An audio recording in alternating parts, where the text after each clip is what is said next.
talked about being a senator or a diplomat? Pipe dreams, Dad. I'm the Garvers.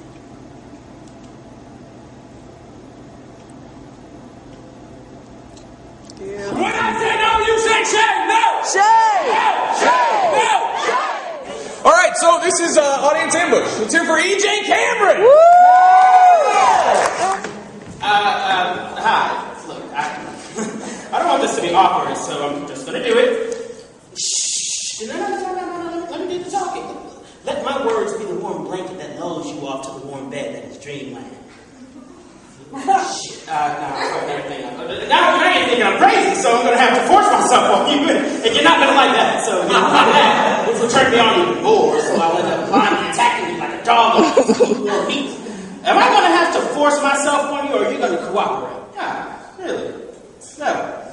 Then I guess you're gonna have to bite down on that pillow, bruh, because jail gets way harder than this. Hey, so let's just get to it. I want to hump you now. Come on. All I need is your leg anyway. Come on. I'm going to promise you a no cleanup session too. Listen, we just ate and I'm really bored.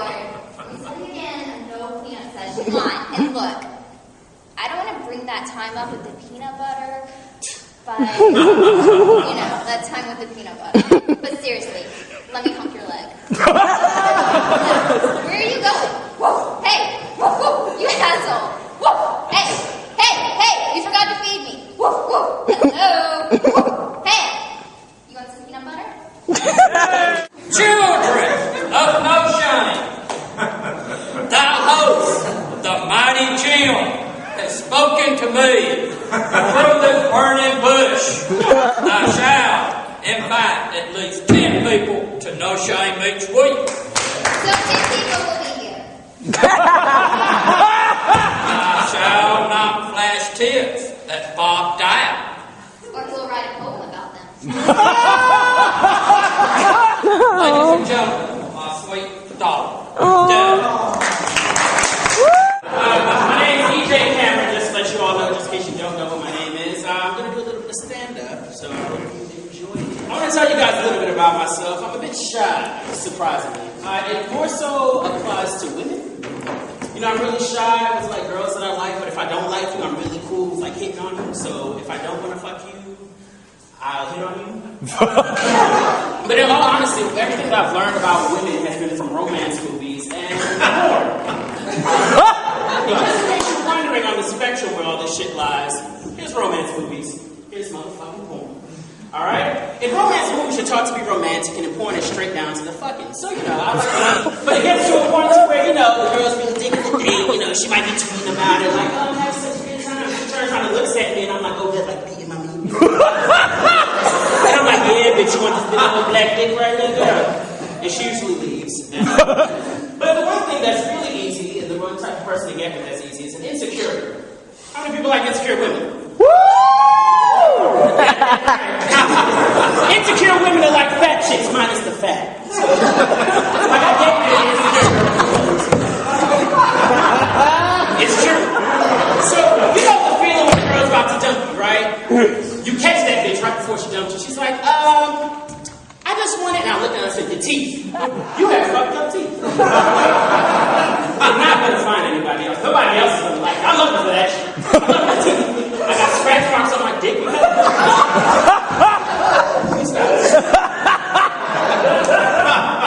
about to turn the lights off. By the way, I hope you know that don't scare black people. No, our lights have been turned off before.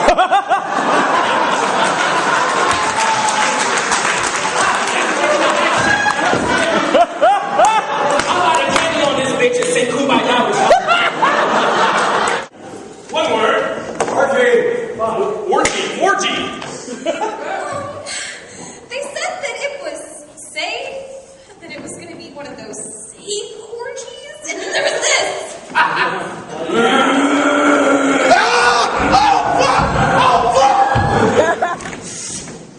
You ever been on the wrong side of an orgy? I was in the Boy Scouts. I walked in one day into a cabin.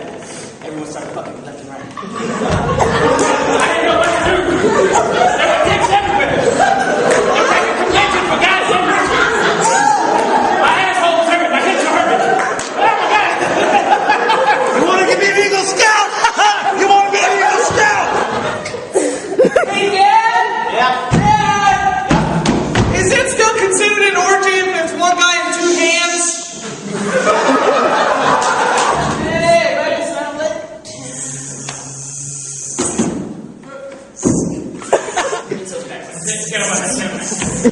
Oh, hell yeah. Those are the best, especially when they take their teeth out. Oh, yes! I love paraplegics! No, man. There's nothing like getting some ass at the Rousey. A few years ago, at a small airport in Wisconsin, while awaiting my flight back to Atlanta, I was amusing myself by looking at a display on the paper industry set up near my gate. A maintenance man sweeping up around the display caught my attention, so I glanced over, smiled, and then returned to the wonders of turning Georgia pines into toilet paper. Next thing I know, he's asking me if I might know how to talk his wife out of filing for divorce. I am the sort of person people talk to. Total strangers type people. Most of the time, I really like this about me, but sometimes, after a stranger has sort of vomited their thoughts all over me, I'm left wondering, why did they feel I needed to know that? One of my kids once said, if we got on an elevator and there was a guy passed out in the corner, by the time we got to the 5th floor, Mom would know where he's from. Too late, I remembered from my days at waiting table that people who show up without a dining partner always sit on the banquette. And sure enough, within a few minutes, a woman settled herself at the table next to mine. Within minutes, the woman who sat down next to me told me all about her brilliant credentials, her brilliant career, her brilliant husband, before informing me that Hampshire College, the school my son attends, the very son I just told her in answer to the only question she asked me, that I come to visit, is overrun with drugs. She emphasized overrun, as if I had missed the point. It was only later that I wondered, why did she feel I needed to know that? You know, as often as this sort of thing happens to me, it never fails to amaze me that people feel the need to take a stranger, or a room full of strangers, captive for 5 minutes or so to tell them all sorts of stuff.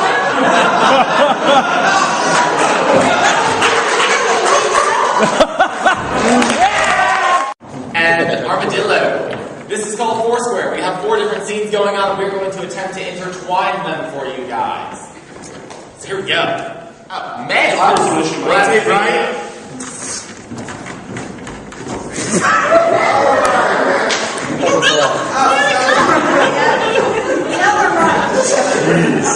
How did you get to this pharmacy school? Looks, right? Yeah. You managed to fail every single test that we have. I'm not a good test taker. Well, apparently not. Advil? Really? Really? Well, just because I have a learning disability and you want to make fun of that, and I also happen to be similarly attractive. Okay, let's just get down to brass tacks. Will you suck my dick? Are see purple, like in your hands, like you have an aura, or like? No, this lady gave me some. She said it was Advil.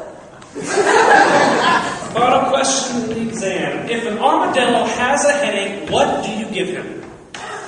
Acetaminophen? It's hard times, we're in a recession, and we want to help you. So we're here to give you good advice, bad advice, and just horrible, terrible advice that you should probably never follow. Like You, sir, with the beard. How do you keep your job? I think you know how. It's close to midnight. There's something's evil is lurking in the dark. Well, when there's something strange in your neighborhood, Ghostbusters. If two people have sex, and four people have sex, Okay. why is handsome a compliment?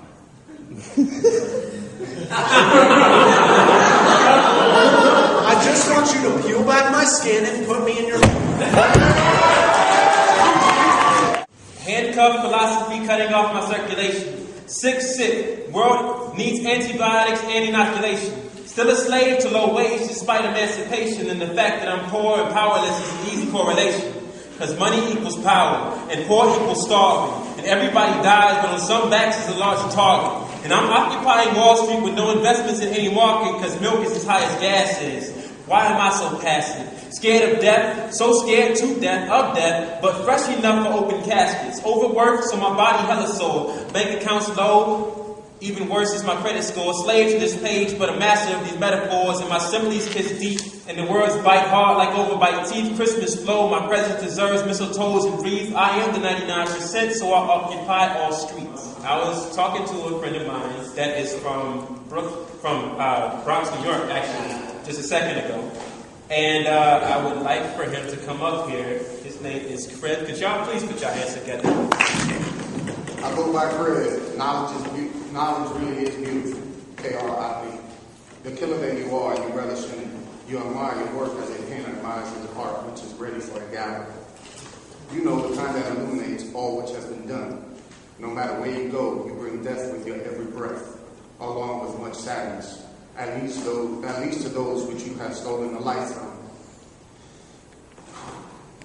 Your reach goes beyond many boundaries, meaning you go far and wide, and you show no remorse. Hell, you do it with pride. With this, I mean you touch us once, and with yours for life. Our fate has been set. We are among the living, unknowingly waiting for death. You're the killer many fear the most, silent and true. You're a mist that no one can see. The killer within you is also within me, but yet I cannot see the killer within me. The killer within me is cancer. Cancer kills everybody. No matter who you are, what you are, it gets you. I wrote that for my mama. I'm Big Tommy Jam. I'm 7 3/4 years old, and I'm really good at giving advice. Does anyone have a question which they would like to be answered? When the zombie apocalypse comes, should I bring a large black male with me? No. George Clooney is a government hoax, and he is out to steal your mom's non-virginity. So, how do you feel about those really unsafe, flammable, plastic children's Halloween costumes? I don't know that they're unsafe. They're very flammable, but I've heard that they're very flammable, so that when they light on fire, they'll just burn off into the child very fast. So, in that case, I love them. I don't want burnt kids. I just want scarred children. As a baby now made of undead rotting meat, do you ever feel not so fresh? Yes. And when I do, I use a sanitary napkin. How bad do you want some candy?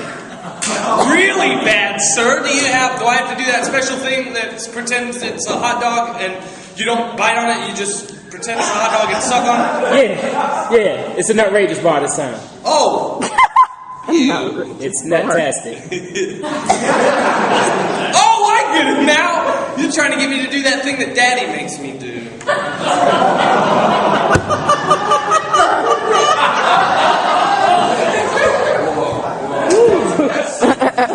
Now that you're undead, what is the meaning of unlife? Have you ever seen the show 24 with Jack Bauer? Yeah. He's just like that. I have to save the world in 24 hours. I don't even know what your question was. All right.